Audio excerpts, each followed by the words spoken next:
So, welcome everyone. Today we're joined by Jeff Siegel, a men's health coach and the author of Eating 2.0. Jeff has a master's degree in mind and brain education from Harvard University, and he brings a distinctly integral lens to eating, weaving together inner parts work, biology and behavior, cultural influences, and food systems. So, let's talk about food And and men. uh, and men's work. Yeah. Well, Jeff, it's really lovely to get to know you a little bit.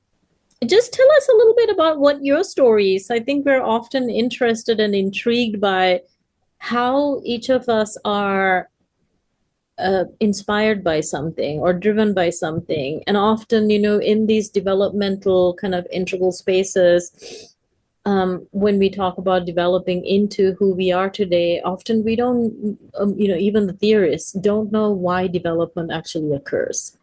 So Mm, something happened in your life that brought you into who you are today and how you walk your path in life. Tell us a little bit it, about your origin story. Yeah. yeah, indeed. Um, Something happened. Many things happened. I usually like to begin my story with 14-year-old Jeff, who was just starting off at a new high school, kind of, coming into this new social environment, right? Going through puberty and developing more, masculine traits and sexual desire, and just feeling like most adolescents kind of confused about who I was and how I was supposed to fit in, and this large world that I was suddenly becoming more and more aware of that was so much bigger than me and my tiny family or community. Um, Despite growing up in a very secure household with many privileges and really great education, I think the idea that the world was so big kind of scared the hell out of me, right? There was a lot of things I couldn't control. Uh, and all of these factors kind of mixed together. We could get into more of those, but I started to use food as this sort of symbolic substitute, to control my calories for all of the things that in my life that felt maybe out of control. And that kind of began to snowball into more and more restriction to the point where I was severely anorexic, to the point I really almost killed myself. My heart tissue had degraded. My parents had to pull me out of high school and put me into a hospital program where I spent a few months, in residential treatment. I weighed 90 some pounds, as a 5'6", or maybe I wasn't that tall then, but right, and it was bad. I was in a bad place physically and mentally, right, and I really felt like there was this civil war happening inside of me, where my mind and my body were just at complete odds with each other, right, and my body said, "Feed me, give me some nutrients, right? I need energy. I need something to sustain me." And my mind said, "No, you can only get this at this time in this way." Is this ruling with this iron fist? It was very rigid. It was very restrictive. And so that was really my low point. And I say, thankfully, with a lot of support, a lot of family support, a lot of therapeutic support, a lot of my own learning and will to live, right? The evolutionary impulse in me wanted to continue. It said this was not the end. And I was able to kind of pull myself out of that hole, come back into high school, and then have this long, many decade journey since then. Uh, but that has really been, I knew from that point on that food and my relationship to food would really color my entire life. And I really wanted to understand, why did my mind and body go to war with each other? So I kind of made that the central focus of a lot of my academic studies, undergraduate studying neuroscience and behavioral biology, really trying to kind of understand the body from the Western scientific lens, which was tremendously helpful. And I feel like I got a really good grounding in physiology. But there was also this piece that seemed like it was missing, right? Like I felt disillusioned or dissatisfied by boiling everything down to neurotransmitters, in the body, right? Just looking at sort of that upper right quadrant and kind of neglecting everything else. And so then after I graduated college, I moved over to Malaysia, where I taught for a year, and then I moved to Hong Kong, where I lived for 4 years. And when I was in Hong Kong, I did a master's in Buddhist studies, and I think that was really me seeking something to complement that Western spiritual or the Western scientific view with more of an Eastern sort of spiritual view. And then after that, I came back to Harvard in a mind and brain education program with the hope of trying to integrate the two, right? Of like, what can we take from the East and the West? What can we take from the mind and the body in service of helping people heal and live well? And that's really been the kind of the central focus of my work since then. I want to definitely come back to the eating piece, but briefly, you're also a men's coach. Tell us a little bit about what that story is as a part of the body of work that you do. Yeah. Well, as you might know, that most of the time, eating disorders are diagnosed in women, and so being a man with an eating disorder already put me in a particular minority. Even more confusing for me, as a teenager trying to figure out who I was and how I fit in. And even more confusing around sexuality and, am I heterosexual, am I homosexual, and what does it mean to accept my body? And I think in the beginning, I kind of brushed that aside as sort of an insignificant piece. But the longer I kept doing this work, and as I moved into becoming a coach, I recognized that was actually a tremendous strength, because I have this really unique perspective of what is it like to be a man living in a body that I hated, or that I didn't have the skills and capacity to get along with well. And I recognized that actually there was a lot of men out there that do struggle with body image issues, that do struggle with eating challenges, that do have a hard time, in this realm that I think is typically not talked about. There's so many things in the masculine world, right, that do tend to get repressed and suppressed, as the legacy burden of patriarchy kind of pushes those things out. And I think, our relationship to our bodies, and especially all of the emotional turmoil and complexity that comes in there, is one of those. So I decided, to weave that back into the work that I do, so that I can really help other men on this journey, who are also having some of the similar challenges that maybe I was facing, right? And not to the point of, clinical, eating disorder, but if we look at everything on a continuum, right, from ordered to disordered, right, I think there's a lot of gray space in between. And a lot of the people that I work with, right, have eating that is somewhat disordered, and is certainly not serving them or their health or their intentions the way they want to. And so trying to figure out, how do we harmonize those things? Yeah, wonderful. And can you take us into the book that you've written, which is Eating 2.0, or in the US, you would probably say 2.0. Can you sort of expand on what the general theme is, and whether it also touches on the inner eaters that you speak about? Yeah. So yeah, I just published a book a few months ago, Eating 2.0, as I usually call it, right? How to eat confidently in ultra-processed world. And this was really, on one hand, a completely personal book, right? To kind of take my journey, as I just described, and all of the lessons and things that I've learned over the years, and package it into something that would be helpful for people. And a lot of that draws upon the coaching work that I've done, and it's kind of built around this inner eater framework, which I can describe in a moment. But I think the idea behind Eating 2.0, it really helps to kind of, it's baked in there, the assumption, well, if there's an Eating 2.0, there must be an Eating 1.0, right? And then in the book, I talk about, what I call Food 1.0 and Food 2.0. And this is what I think is so important for us to recognize, that at least, and I take a very American-centric view, and I try to be very clear of that bias, but I think it's probably true in most parts of Europe as well, right? That, food is one of these amazing places where the biology, psychology, culture, all of these things are going to converge, right? And today the territory has really changed, right? Like, we're not eating in this natural food environment. We're eating inside this highly engineered, ultra processed food ecosystem that is, tethered by this diet culture around particular types of body images having value and productivity, inside nervous systems that are shaped by chronic stress, inside these attention economies, and advertising for food that are designed to keep us consuming more and craving more. All right. And so in that context, right, I think this integral lens is really helpful for us to be able to see all these pieces. So I named the whole milieu that we are sitting in Food 2.0, as this is sort of the modern, and I don't really like to use the word toxic, but some people use that word toxic food environment that we're in.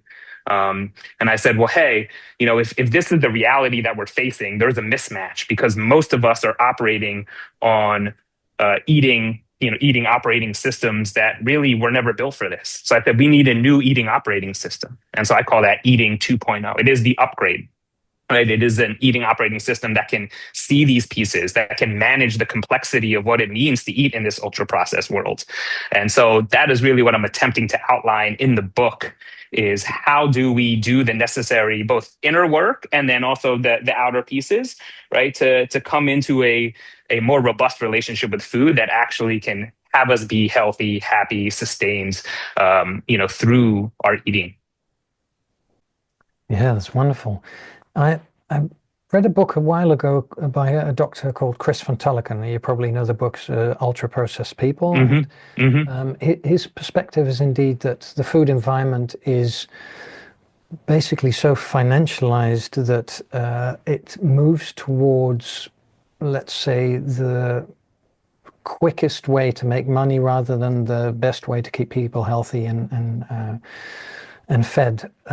So one of the things that I thought about his writing, because he's very specific about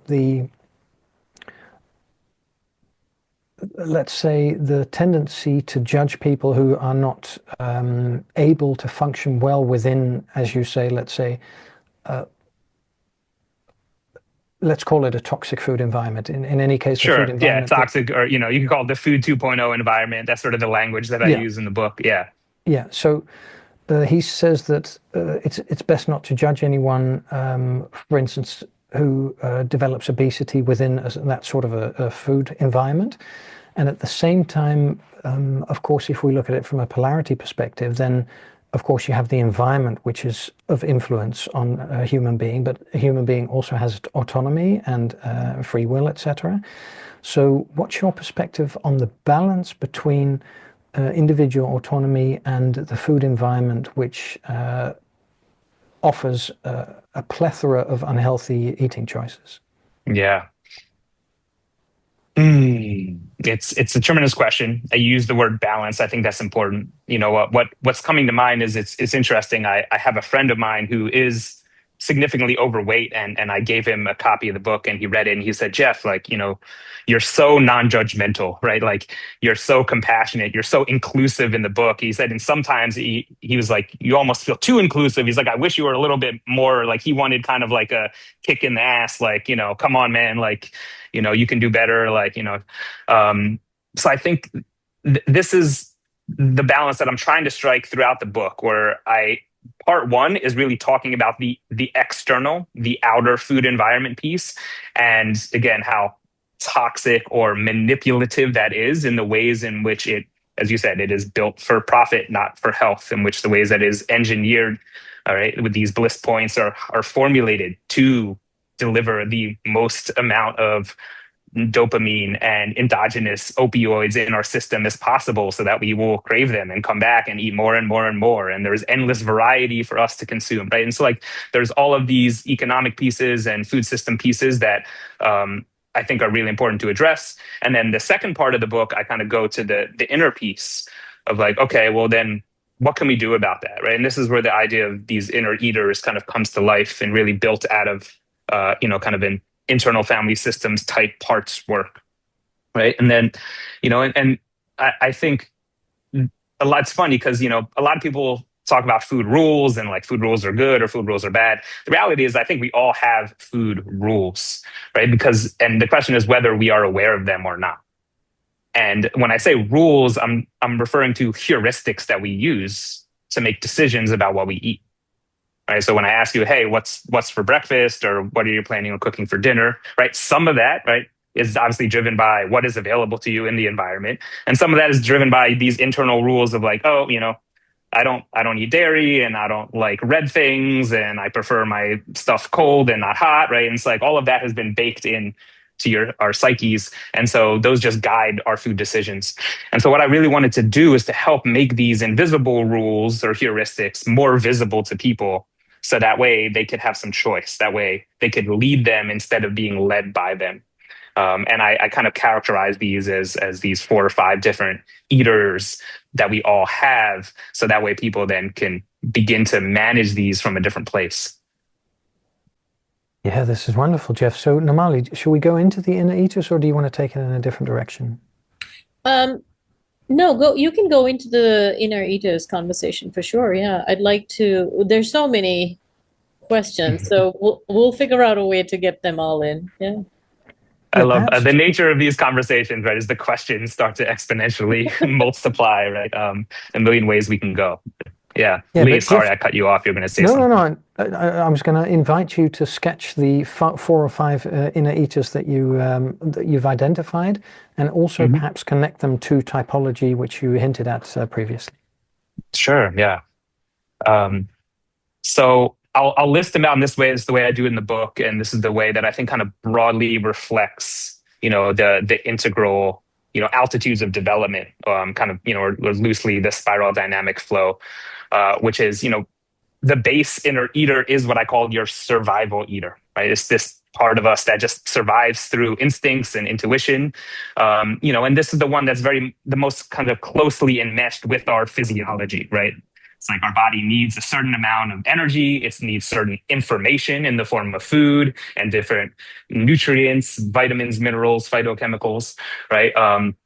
And this is the part of us that is like, we there's like a sensation of hunger arising, and then the motivation to go seek food, and then we eat something, and then hunger dissipates, and we're back to a place of homeostatic balance for a little bit until that happens again and again and again, right? But beyond that, there isn't that much thought about it, right? It's just like, I'm hungry, let me eat something, hunger is gone, okay, I'm fine, right? And so this kind of, what I call our survival eater.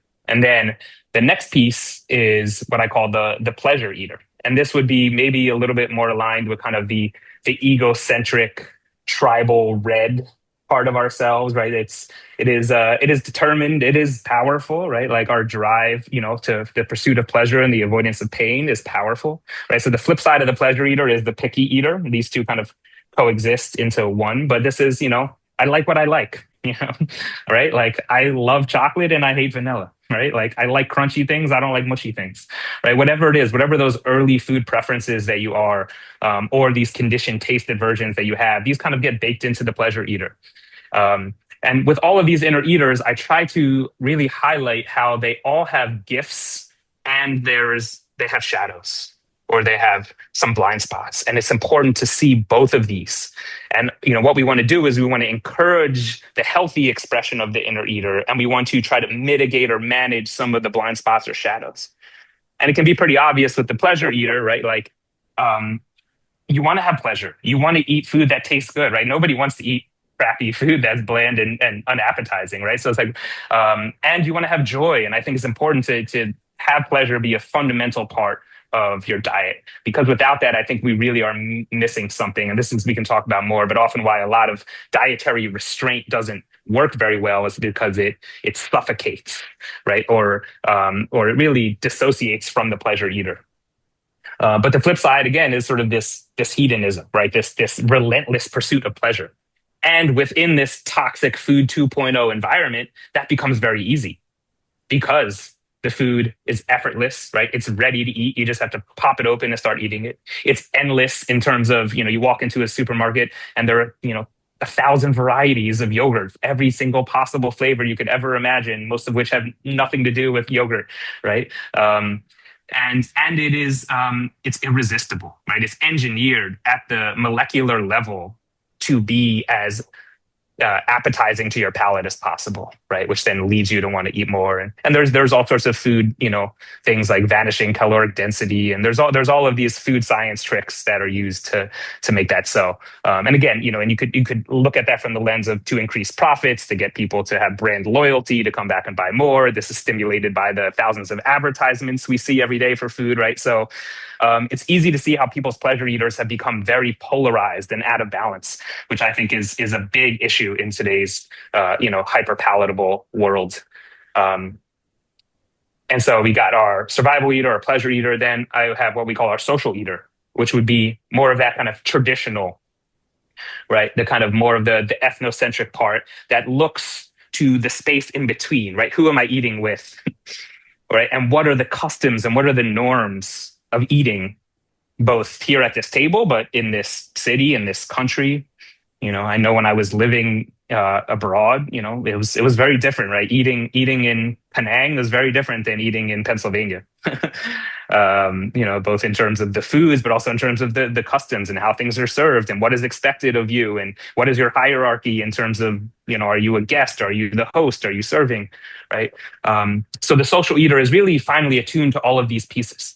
And there's a lot of mirroring and matching that happens, this kind of nervous system co-regulation that happens actually through food at the table. This is something that I find to be really fascinating. And if you begin to observe it, you can start to see it everywhere. And I say the next time you're at a dinner table with a bunch of people, just notice that, when somebody stops and takes a drink, and then you see everybody else around the table stop and take a drink, right? And it happens very unconsciously, very fluid, right? Or somebody else goes back to take some extra helpings. Now there's this implicit permission for you to go back and take some extra helpings, right? And they found that, what they call the social facilitation of food. People tend to eat more when there's more people because there's more dishes and it's there for longer and there's, right? And so there's all these interesting dynamics that happen socially. And this all gets wrapped up in the social eater. And again, there's this healthy gift of it, which is, I think, some of the most memorable, best meals are the meals that are shared. And then there's some of the downsides or some of the things that you need to look out for, which is, especially depending if if we're talking about Enneagram types or typology, right? Or if you tend to be more of a people pleaser, right? You might, lose what is actually nutritionally appropriate for you because you're going with the group, right? It's like, oh, I don't care, you order, right? Or I'm just going to eat whatever is somebody else is making for me. And, taken to the extreme, that can become a problem because you're not actually taking care of your body, right? You're just succumbing to whatever the social pressure is in the moment. So you've got survival eater, pleasure eater, social eater. Then we have what I call strategic eater. And so this kind of emerges in more of that kind of modern, right, values, rationality, thinking about food for its instrumental value. What can this do for me? Right. And so now it's not just about what am I eating, but how is this going to affect me later today, tomorrow, a week from now?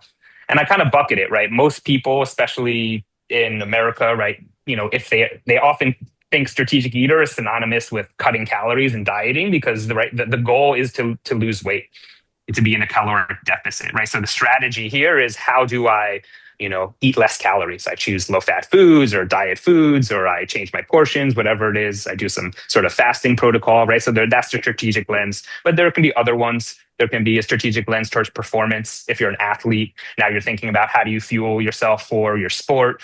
If you're a corporate athlete, you're thinking about how do I get through the day with, maximal focus and minimal fatigue or lethargy, or I don't want digestion bothering me and distracting me or having brain fog.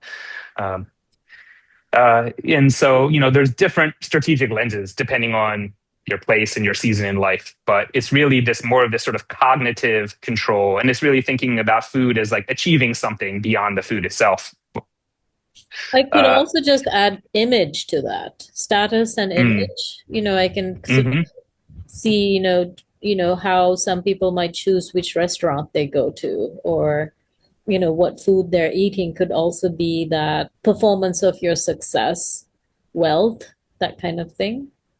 Yeah, no, Molly, it's a terrific point. And there's a whole chapter in the book. I kind of talk about what I call status bites, right? And the more sort of performative aspects of eating, which have been amplified by social media, right? And now it's not, before, you'd eat and the only people that would ever know is the people there sitting at the table with you. But now you snap a photo of it, you upload it onto your social feed, and you get a bunch of likes, and you hashtag it food porn, right? So yeah, it becomes, as you said, demonstrating of a particular identity or a particular status, right? And that also then fuels into a lot of judgment, right? Both, and some of that is internalized self-judgment, right? Like, oh, you look and you say there's all these health influencers and clean eating, and there's so many messages around what you should be eating, right? And it makes for a very noisy world, right? But that can definitely get up in the strategic eater lens. As again, it's kind of removed from the food. It's about how does this interact with all these pieces of your life outside of that meal. And then there's, in the book, those are the four primary inner eaters that I label.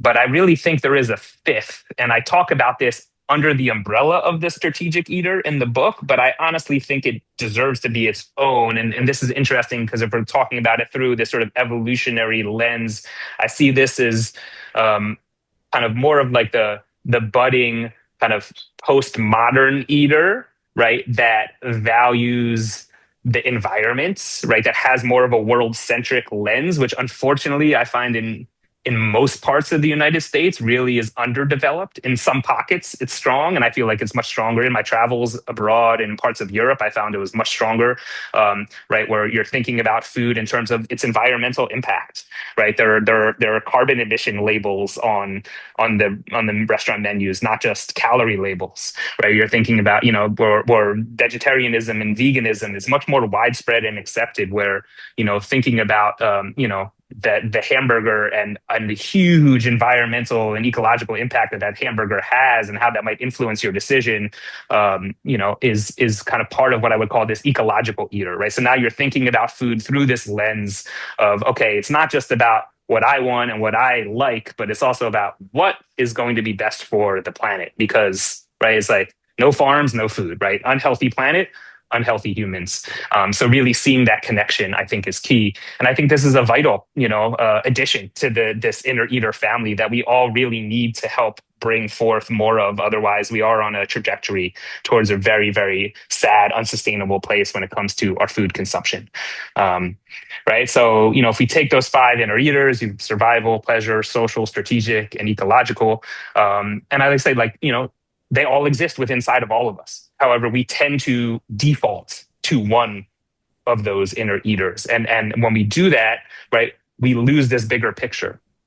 We lose a little bit of agency in our freedom to choose how can we respond. We are not as adaptable because we're missing out on some of the other perspectives and some of the other gifts that these inner eaters bring. And this is really now we bring this integral perspective, which says, hey, each one of these pieces in this spiral offers something valuable here. And each one of these pieces can be overdone and extreme and can hijack you, right? So it's like, how can we hold this bigger space where I can become the leader of this inner eater family and then lead from there into my next meal, as opposed to just saying, this is what I like and I'm going to eat this, or saying, oh, I'm only going to eat that because this is the healthiest food possible, but I don't even like how it tastes, or just saying, you know what, I'm hungry, I don't care what I eat, just put something in my belly, right? Like, this is the the climbing up sort of the ladder of the altitudes to get to this broader perspective. Yeah, this is fascinating, Jeff. And could it be the case that in your work you've noticed that particular personality types have particular orientations across these five levels of inner eaters? That would be a great area for studying, Lee. Like, I love that thought, and I would like to dig more into it, because my guess is yes.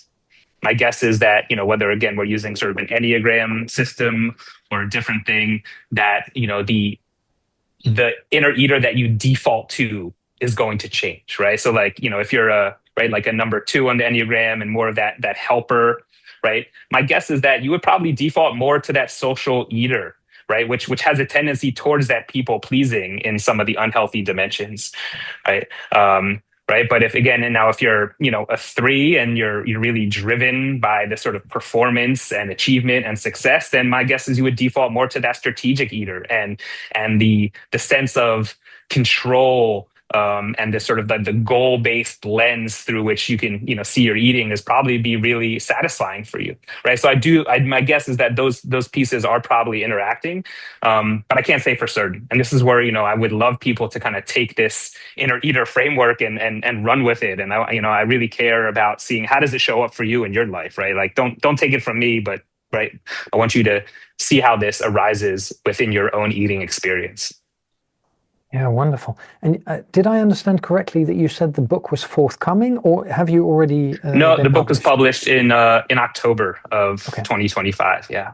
Okay, excellent. We'll put a link to the book in the video description box. It's very interesting, and I've never really thought about the developmental stages and eating that much, really. I mean, I remember thinking about it some time ago. I tend to kind of think about like what is dance or art or whatever through the stages often, but again, I think eating, I hadn't thought about it. The sort of the ecological eater, the sustainable eater, or whatever we want to call that green postmodern Mm-hmm. space.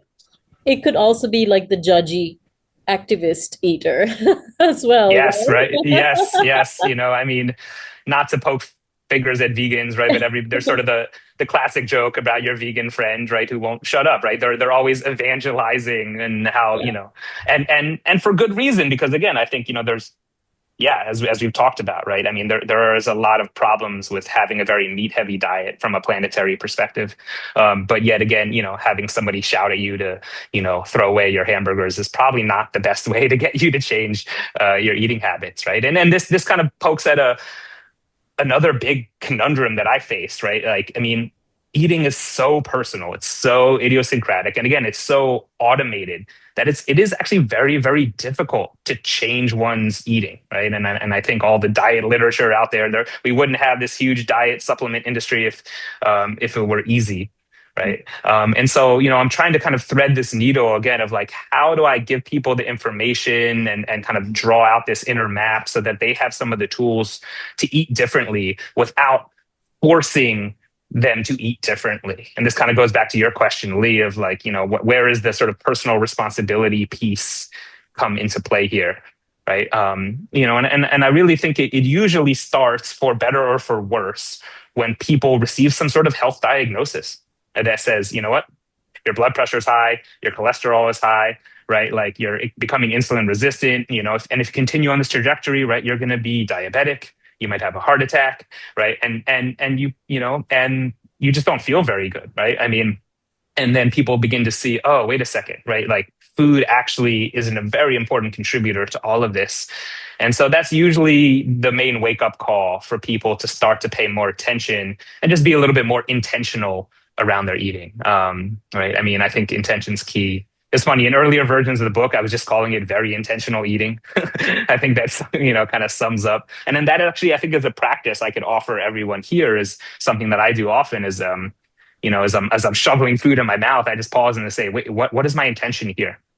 Is my intention simply to just get rid of that discomfort of hunger that I'm feeling in my stomach? Well, if so, that's fine, right? But maybe I might have, right, another intention of honoring, oh, this food came from somewhere, somebody grew it, right? Somebody harvested it, somebody brought it on a truck, somebody put it on the shelf, somebody bought it. Maybe that was me, maybe I prepared it, but it's like I can broaden that sense of connection. Or maybe my intention is, again, more strategic, of like, oh, I need 25 grams of protein this morning because I just did some exercise and I want to support my muscle, right? So, but it just invites in all of the inner eaters back when you ask this question. And I think that opening of the door is where I usually begin. And I think then from there it can kind of grow.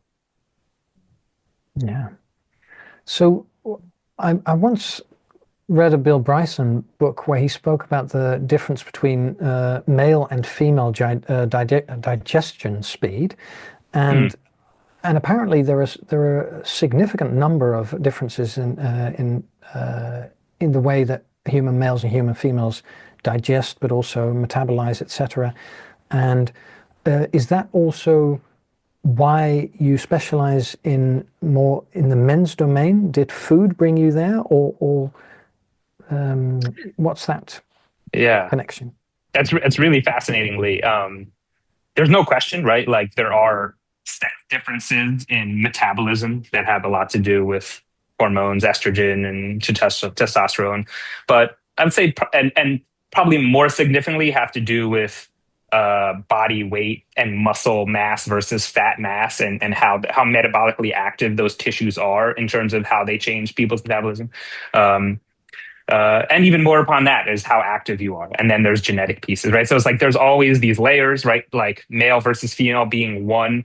I don't think, I actually, I mean, I wouldn't say that is what brought me into that. I think that is an important piece that helps me work with men specifically. And again, because I understand what it is like to have a male body. And so therefore, it's easier for me to guide from that place, right? And I don't know what it's like to be in a female body, to be having my period or to be having menstrual cramps or to be going through menopause. So it's like those things are, much harder for me to then offer, at least at that, nutritional level of guidance on. So I think it was something that I kind of just fell into. I think that piece of it.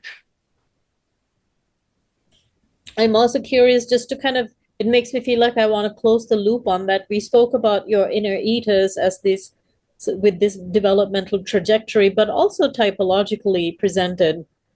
Mm-hmm. So there's eating. What would you call this the integral eater? I have an idea of how that might be defined, but what's your definition of an integral eater? Yeah. So I think the integral eater is really what I refer to in the book is like stepping into this seat of conscious leadership. Right. And I use the metaphor of like, this is sort of the head seat at the table. All right. And you have all your other inner eaters there at the table, but you're the one, you're convening the space, you're holding the space, right? You're listening to all of these other ones, but ultimately you're the one with the power to decide how all of these other desires, urges, and needs get met. And recognizing that there is never any one perfect solution. There's just a lot of different combinations of possibilities. And so I think this is something also that the integral eater really moves from this place, moves out of a place of, oh, I'm going to pursue the perfect diet or the perfect way to eat, into this, right, seeing eating as this alive, evolving thing. And it's like we're eating both for the pleasure and sensory gratification in this moment and for the health and longevity for tomorrow and for decades to come. We're eating both for the energetic caloric needs of my body right now, and we're eating for the health of the planet for generations to come, right? So it's like it is very much coming from this transcending and including place that sees how all of these dimensions are at play. And again, recognizing that no single meal is going to have necessarily every single one of these things perfectly aligned in the right proportions, right? So there's really a lot of managing trade-offs, taking responsibility for consequences, right? And this comes from my own, evolution where, so much of my eating was so restrictive and rule-based and good and bad foods, right? Healthy and unhealthy. But really shifting out of that either or into this both and place, right? It's like, yes, I can eat Oreos and I can eat apples, and they have very different metabolic consequences on my body. So I need to take, right, responsibility for those consequences. So I think the integral eater is the person that doesn't shame oneself for eating the ultra processed food, and also takes responsibility for what that ultra processed food may be doing to themselves or may be doing to the planet. I'm curious also just to hear your integral take on the massive shift that's going on with drugs like Ozempic, and creating massive cultural shifts that are sometimes like shaming people for taking them because it's like Hollywood's best kept, Hollywood's most what do you call it? Like the most open secret in a way, because people are taking it to lose weight very easily. It doesn't work for everybody. Some people do have physical reactions, I guess. I've never tried anything like that. But this upper right thing that we can do that seems to have a very full quadrant story that's developing in some ways healthy as well, because I've heard in these podcasts where people have said things like, I would never have imagined ever that I would have the control, the self-control to just only eat 10 French fries and just let the Mm. rest of it go. I don't need it anymore. That kind of thing, which is pretty fascinating that a lot of people are talking about these drugs as being helpful. Yeah. Yeah. Um, Yeah. it's great. It's a great question, right? This is a huge topic that I think is only going to continue to grow. And as you said, it's really interesting to look at it through this integral lens, right? And if we start just with sort of the individual piece, there's no question that and maybe individual exterior, right? These drugs are extremely effective at helping people lose weight, um, more so than really anything else that has ever been in the market.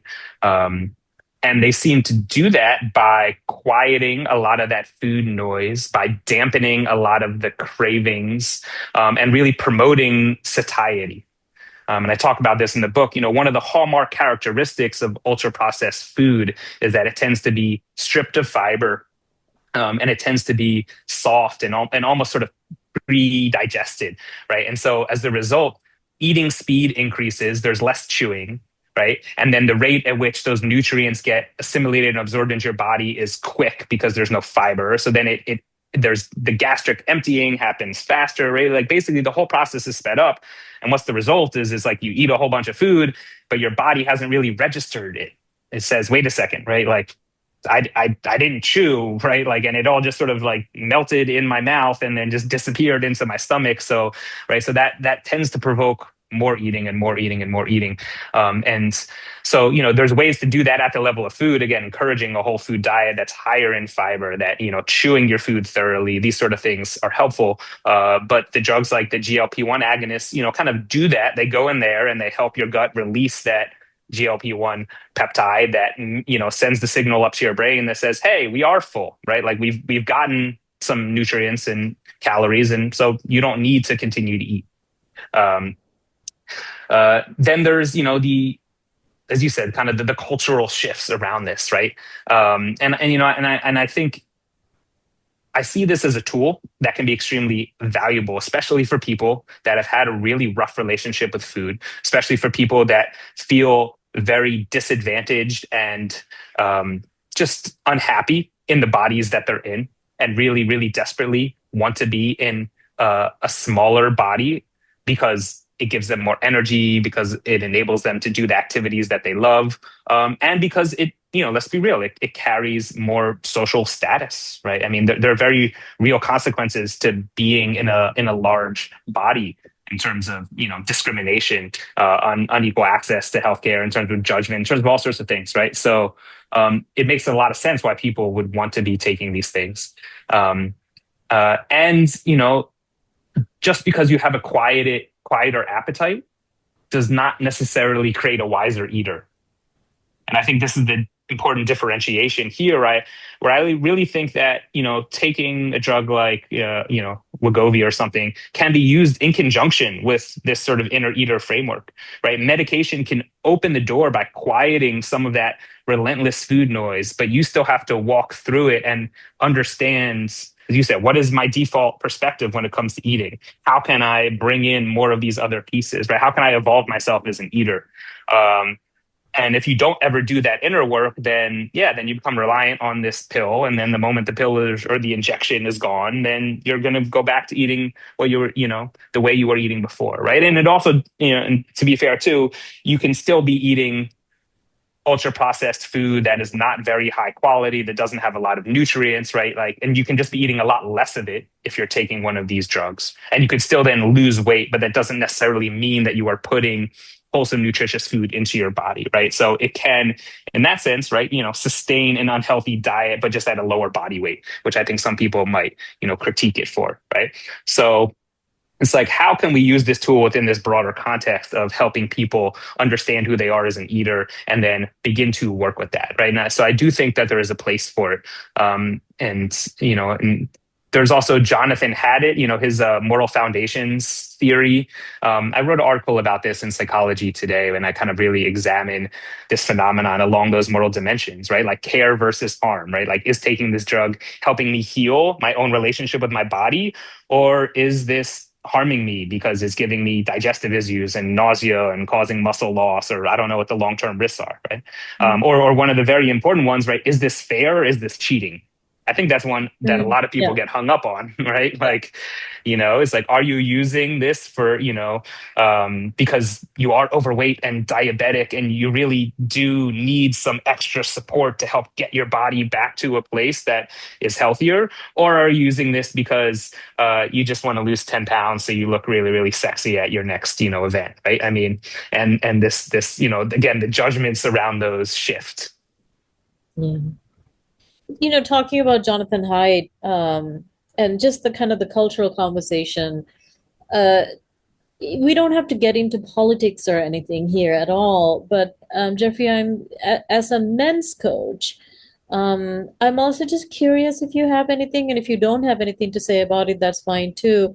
What's the connection between, that you're seeing in your work as a men's coach around the whole cultural conversation that has become a political conversation as well, around men's wellness and men's mental health, men's isolation, or even the feminization of men, or what are some of your thoughts around You're opening a big door, Namali. I love it. And this is obviously, it's very central to the work that I do.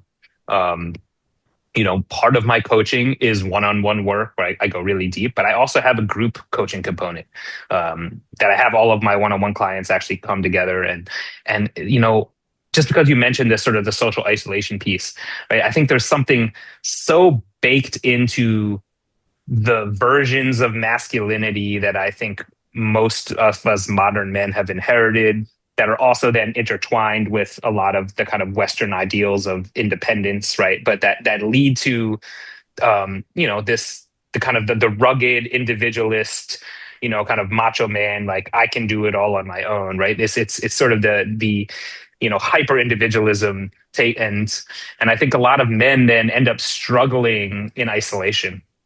And then because there's also then this disconnection from one's body and emotion, there's often a sense of pain or unease, but there never really is a deeper probing of what that is.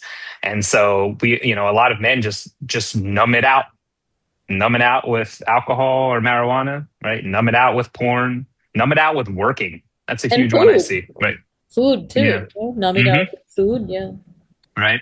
And so really, and I don't know where this quote came from, but I love it, right? It's that, the longest journey a man will ever take, right, is the 16 inches from his head to his heart.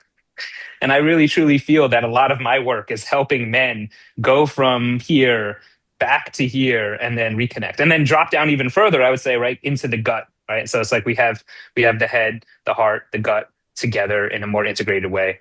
And yeah, I mean, some of these things are not some of the social issues that you named around isolation and obviously things like overeating or alcohol abuse. Like they're not just men's issues, but a lot of them, there tends to be this focus on men, right? Like the sort of the stereotype of the man sitting at home, playing video games, drinking by himself and doesn't have any close friends, but just has these, anonymous, chat bot friends or whatever it is online. Right. I mean, to what extent is that happening? I'm sure it is. Right. And it's hard and it kind of breaks my heart because I think, there's a deep hurting, there's a deep pain. And I think a lot of men are in pain and they just don't know they don't know what the hell to do about it. Right. Because there's something ingrained in them that says, I can't ask for help. Again, the trope of the man, right, who's lost and it's like, there's 1,000 people walking by, he could ask for directions, but no, I'm not going to let myself, right, because doing so appears weak. And even as, evolved as maybe we've become as a culture in terms of, accepting of, homosexuality and gender fluidity, and moving away from a lot of the sort of more traditionally masculine or toxic masculine norms in our society, I still think there's this underlying piece for most men that they just don't want to appear to be weak. And that runs across the board at the physical level, right? That's why, but lifting weights, right? Being strong, being capable, being right. Fitness is driven for so many men on, right, really running away from weakness as a development and expression of strength. And again, this can be extremely healthy, right? I mean, I think weightlifting is great. I love exercise, right? But it can also be driven by this shadow fear of that if I am weak, I am therefore not enough. Or if I am weak, therefore I am too feminine. I'm not a man, right? So it's like really threatening people's sense of manhood. If I ask for help, then what kind of man am I, right? If I ask for help, and again, it's sad for me to say this, but I think again, there's these underlying scripts that, at a very subconscious level for men, that says if I do these things, then I'm going to get kicked out of the boys' club. And that's scary, right? And that, losing that sense of identity or belonging. I was wondering, do we want to bring in agriculture, industry, and sort of a vision of future eating across the planet? Because, of course, one of the objections to, let's say, eating locally and sustainably, organically, etc., is that it might not be scalable for the entire world population at this point in history. But I'm not sure what your perspective is and what sort of the broadest vision for the way forward is. Yeah. In other words, what's also like eating 3.0? Well, no, Molly, let me tell you, if you get the book, that is the epilogue. Okay. Right? I mean, I couldn't write a book called Eating 2.0 without at least speculating on what is Eating 3.0. And it's something that I love to think about. And again, I'm hypothesizing here in a lot of ways, right? But so let me start with like what we know, right, to be true. Right. And there's an organization called the Lancet, right? It's a commission that really lays the foundation for food systems and how they can take a central role in protecting human health and minimizing planetary harm. And maybe we can link this in the show notes, but they just actually they released like their most sort of updated, I don't know, white paper or whatever you'd call it, around, the future of food, right? And how do we have healthy, sustainable, and just food systems? So I would really refer to them because I think they do a damn good job at kind of spelling this out. And the sad reality is that, that means for a lot of Americans, that means giving up eating a lot of red meat, right? It means some pretty significant dietary shifts that I think are going to be hard for a lot of people.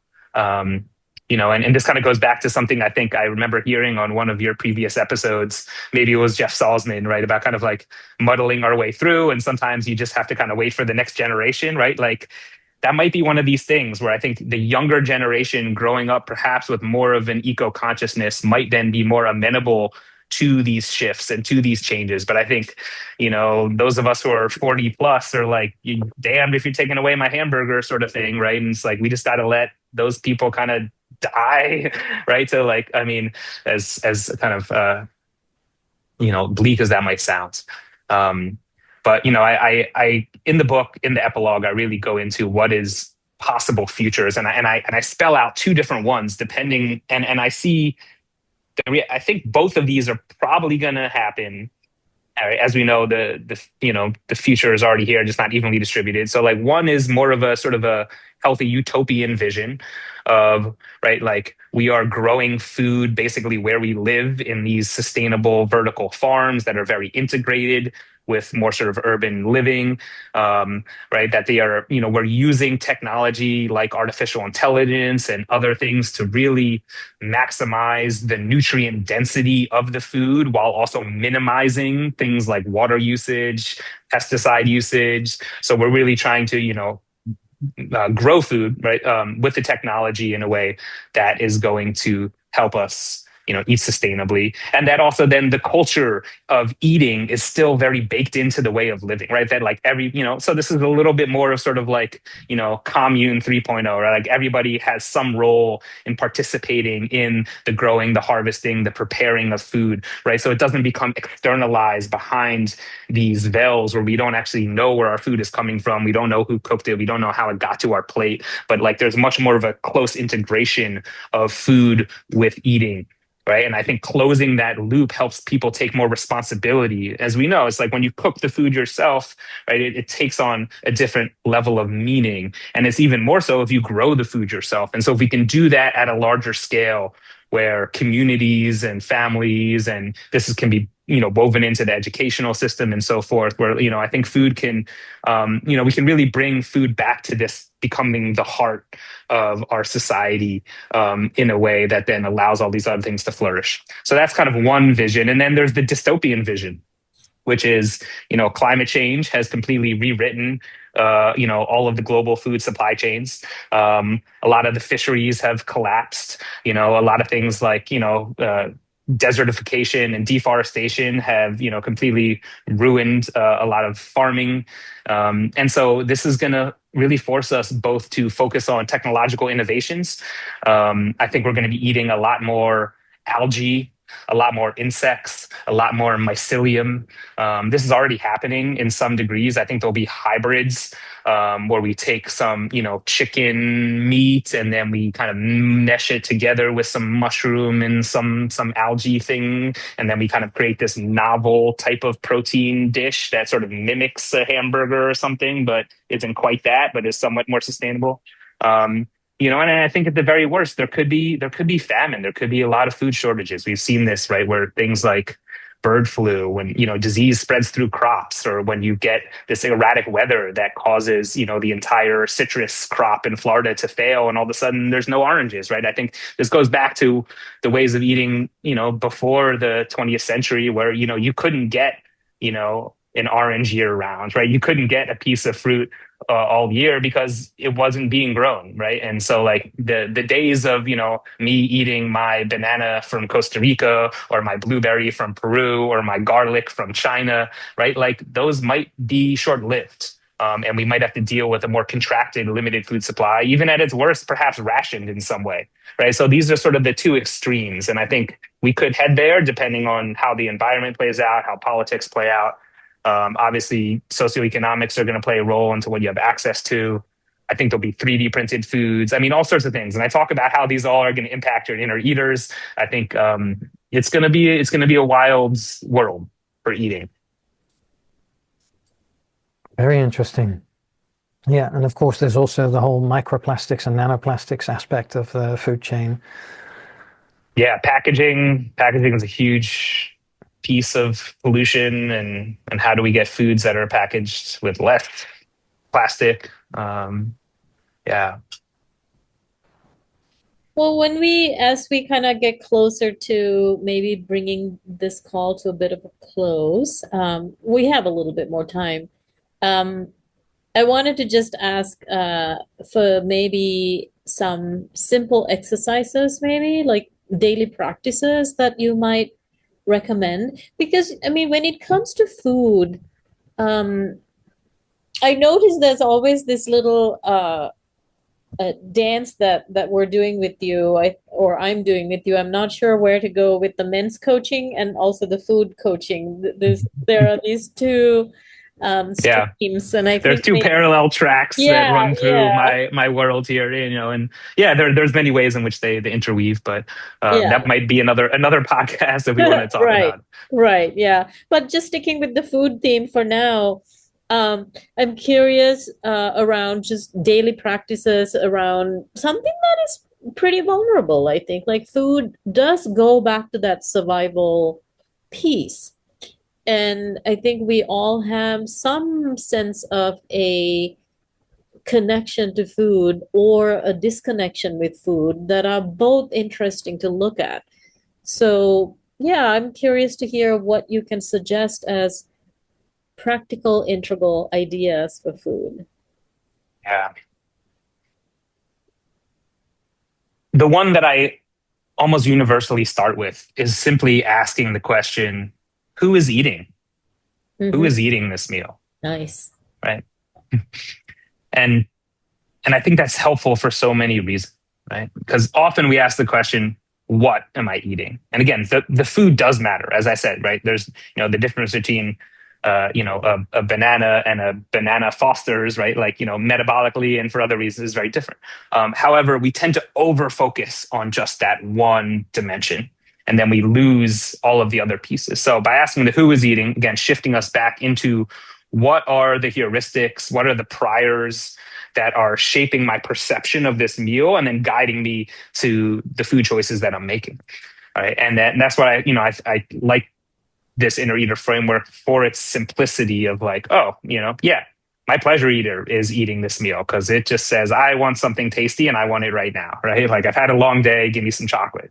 Right. Or my strategic eater is eating this meal because it says, I've got 10 minutes before my next call and I need some protein and some carbs or, you know, so by asking who is eating can help you see what is my default perspective and how can I then begin to invite in some of the other inner eaters to have a more comprehensive eating experience, right? So I think that's one just really simple kind of move that shifts us into perhaps a more integral altitude.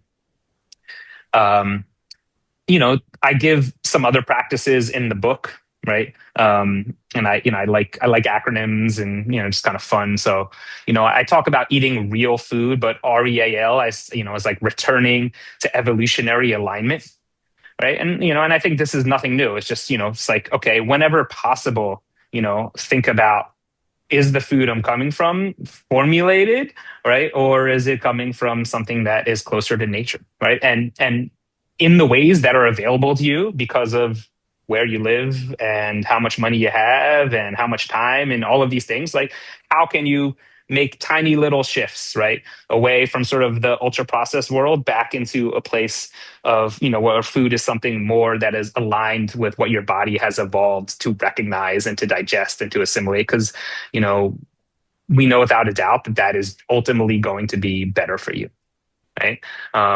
I talk about going slow, and SLOW is like setting limits on warp speed, and I think this might be, biased towards me as as an urbanized American, but just this feeling that life is happening at this ever accelerating pace, and our technology is always pinging us and bombarding us. And oh, look, I'm a professional, father, and when you have kids and family, right, like life happens very quickly, and eating often tends to happen very quickly too.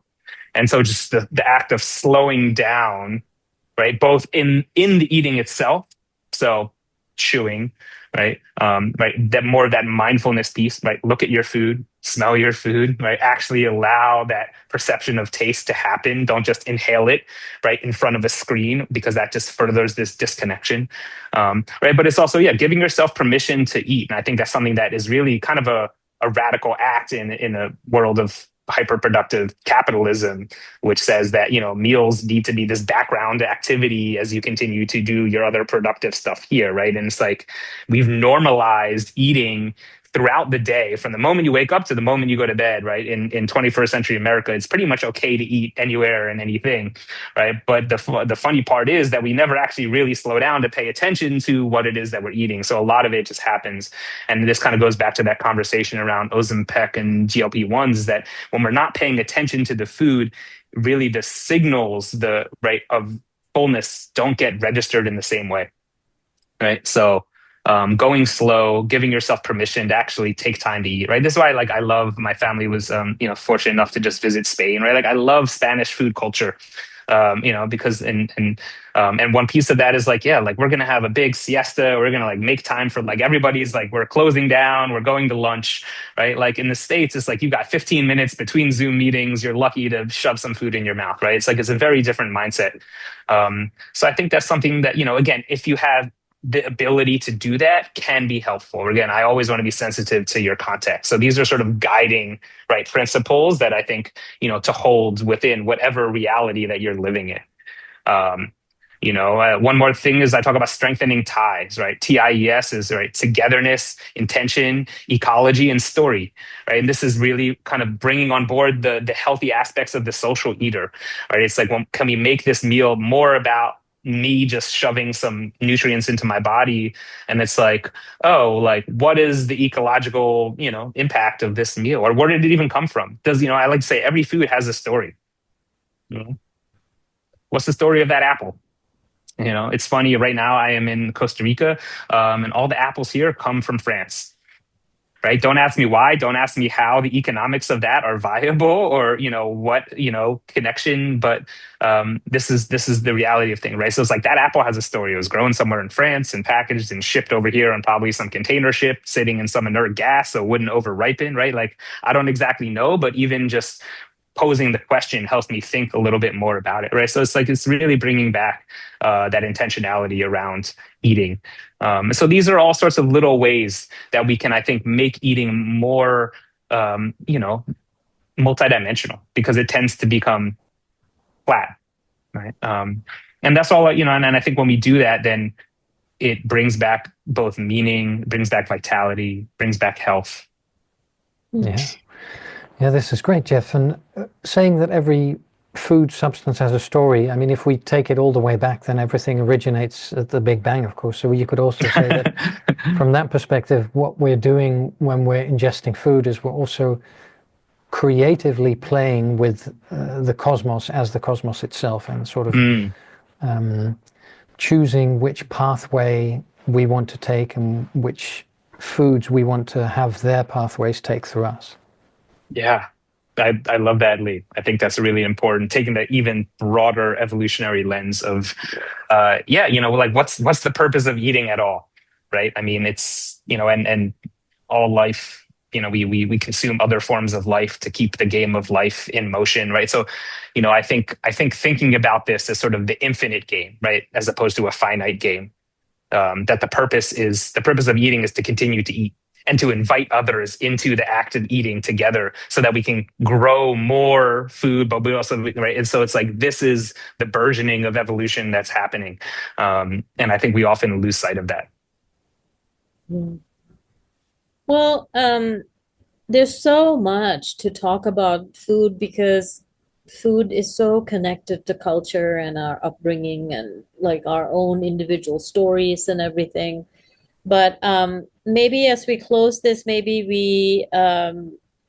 curious to just bring it down to like a fun place where if you've enjoyed any food inspired movies or shows, like for example, I could think of The Bear, which became like a food inspired sort of background to it. The Great British Baking Show, obviously, one of my favorite shows to watch every year.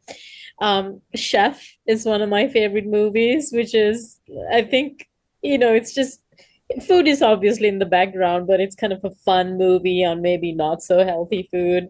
There's Julia and Julia, another food inspired movie. I watched a really wonderful movie about a young Mexican woman who was interested in sushi, and it was such a sort of Mexico and sushi going hand in hand there, and how she was making these little changes to breaking rules around sushi and making it a little more Mexican in a certain way.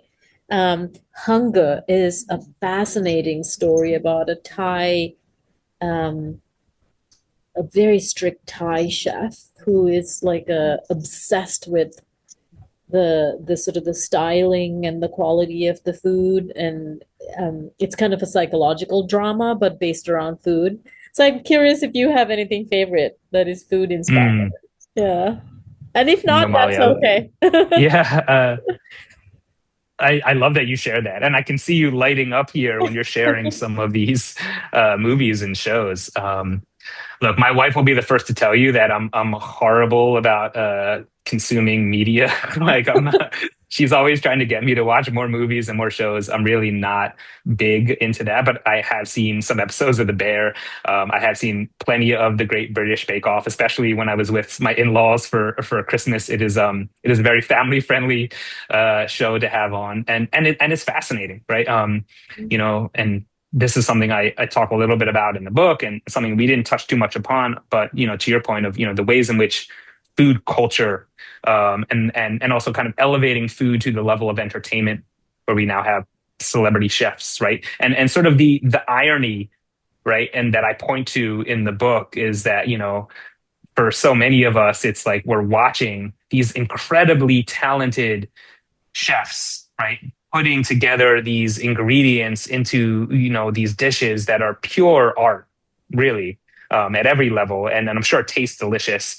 All right, and we're sitting, eating our unheated leftovers straight out of the container, not even paying attention to what we're eating, right? And so it's like it's this funny disconnection of the sort of like glorifying food at its pinnacle, of this age of abundance, where again, we have access to ingredients and to food cultures from all over the world, and we can find these beautiful synergies and do these incredible things. And I think a lot of these shows highlight that. Well, while the food that we're actually putting in our own bodies tends to be kind of like, either we're not paying attention or just devoid of nutrients, and actually not very, culinarily sophisticated. Right. So it's just an interesting thing to kind of think about. Yeah, beautiful. Well, normally in terms of media, I once saw a documentary called, if I recall correctly, Jiro Dreams of Sushi, which is about Hmm. a Yeah. Japanese sushi chef who is, I think he's 70 at the time, but apparently it's in a sushi restaurant in Japan, perhaps in Tokyo, where the chefs who come there to work, they are trained in such a way that it takes 2 years before they're allowed to bake sort of an egg omelette, and it's fantastic. It's about quality of food at an extremely high level, and it's always booked years in advance, the restaurant. So Yeah. very nice. Yeah, that's a great documentary, right? Yeah, and it's something that again, this is sort of trite advice coming from a wellness coach, but it's like cooking, I think, is really fundamental, and I get that a lot of people don't like it. And again, our modern world has sort of made cooking optional. And I grew up in a household, my mom hated to cook, right? Like, so it wasn't something that was passed down to me. But I do think that learning to cook is really one of the most powerful things you can do to take back health in your own hands when it comes to the food that you are eating. And I worked at some restaurants when I was growing up, and my wife and I love getting to go to eat at nice meals when we had that opportunity. And something I talk about in the book, again, in the epilogue of like, what is the future of food? Since you mentioned the sushi, Lee, right? Is like, yeah, what happens when all the tuna in the ocean is too toxic to eat? Like, sushi culture, right? The Japanese food culture that's so fish centric, right? Like when our oceans can no longer support, the fish, like there's going to be a real, I don't know what the right word is, quake of identity around eating, not just for the sushi chefs, but I think for everyone who is so used to that as a mainstay of what they eat. And so there's going to be some real reckoning that's going to happen. And again, I don't want to be apocalyptic in the sense of like, it's one day we're going to wake up and there's going to be no more fish. I think there will be a slow progression towards this, and I want to be hopeful too, and say that, there will be alternatives, and there will be, all right. But I do think that the trajectory seems to point to all of these things that we've grown so accustomed to loving, that it's going to be endangered into some sense. Yeah. It's a fascinating topic for sure, Jeffrey. Just this endless topics that still keep coming to my mind around like food. I just remembered how I think Coca-Cola or somebody just like about 1 or 2 years ago had a massive accident that really destroyed a lot of fish in Sri Lanka, where I'm from. Mm. The ocean, the degradation of the ocean, and um, yeah, yeah, there's just so many things that, maybe we can have another conversation at some point, and maybe we can also invite uh, our community members to join as well. And we, Yeah, I would love that. I love getting the field, questions and hearing about people's eating experiences, right? And Namali, just for you to help kind of like tie the kind of the food pieces to the masculinity pieces, right? Like cooking is one of those things that's very interesting, right? Because I think if you look back, in kind of traditionally, cooking has been primarily the a female job, as part of the domestic responsibilities of the household. um or men's job would be to work on the farm, but like ultimately the actual act of cooking was a woman's job. And I know a lot of men who cook, but I think that's still a barrier for a lot of guys.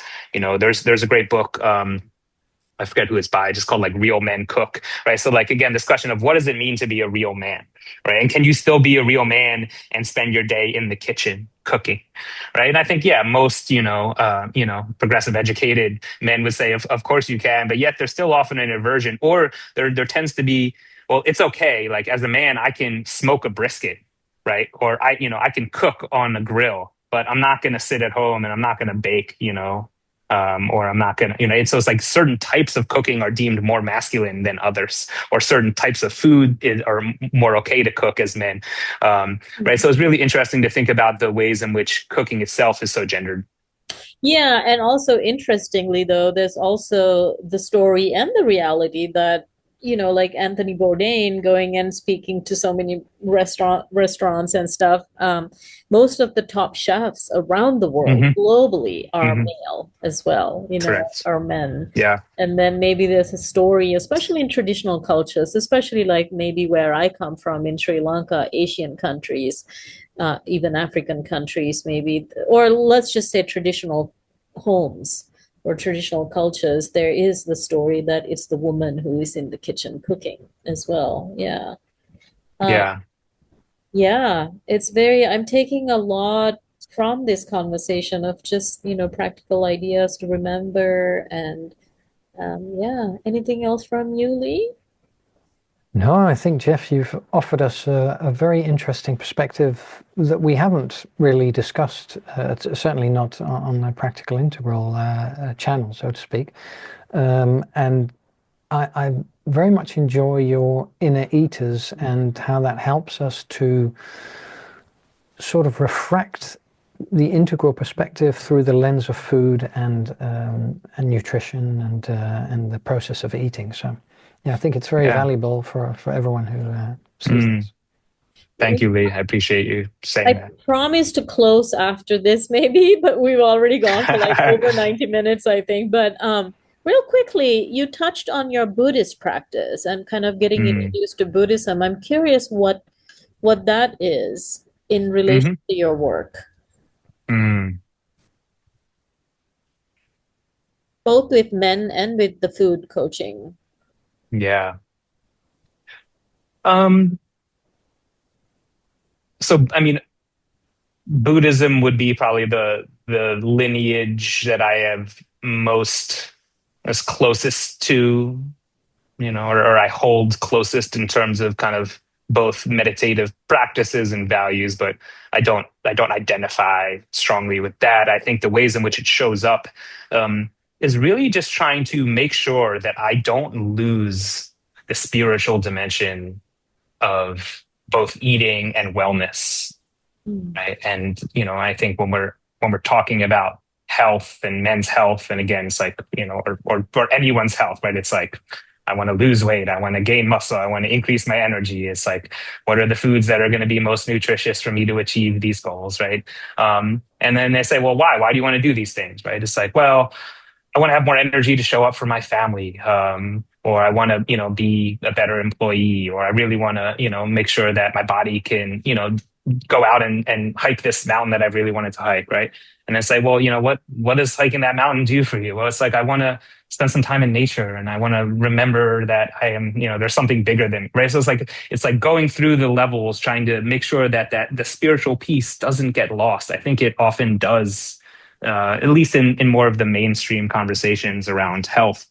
And so I think that just kind of is both, it's sort of a bookends, right? It both kind of underpins and then also kind of umbrellas on top of the work that I do when I'm working with men on trying to kind of come into a more holistic lifestyle that is geared towards wellness, right? It's like, well, what is it that ultimately is going to give you a sense of meaning and fulfillment beyond, right, achieving your personal individual goals?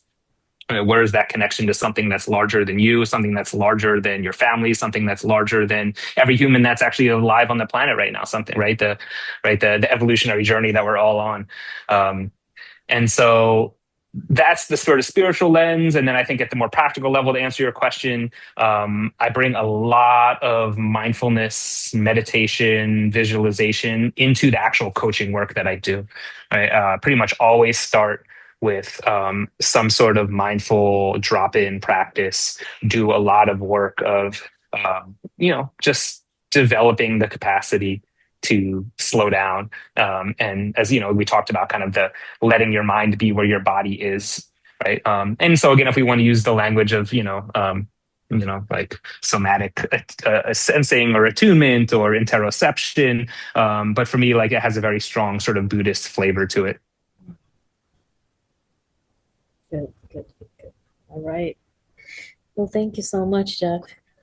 Yeah, thank you, Nomali. Thank you, Lee. Thank you for letting me come on here and talk about food. I hope that the rest of your days are filled with something delicious and nutritious. And maybe we'll get to connect again to, answer some questions or talk more about all the other things that maybe we didn't get to. So yeah. I deeply appreciate both of you and the work that you're doing and what you're doing with Practical Integral and trying to bring all of these conversations to a wider audience. I think it's so important. So thank you. Yeah, and thank you. Jeff. Yeah, and thank you for joining us. Thank you for all the incredible work that you're doing. I really feel like you're kind of ultimately serving spirit, serving the planet, serving human hearts and bodies. So thank you. Yeah. Well, until next time. Take care, everyone. Take care. Bye-bye. Thanks, Jeff.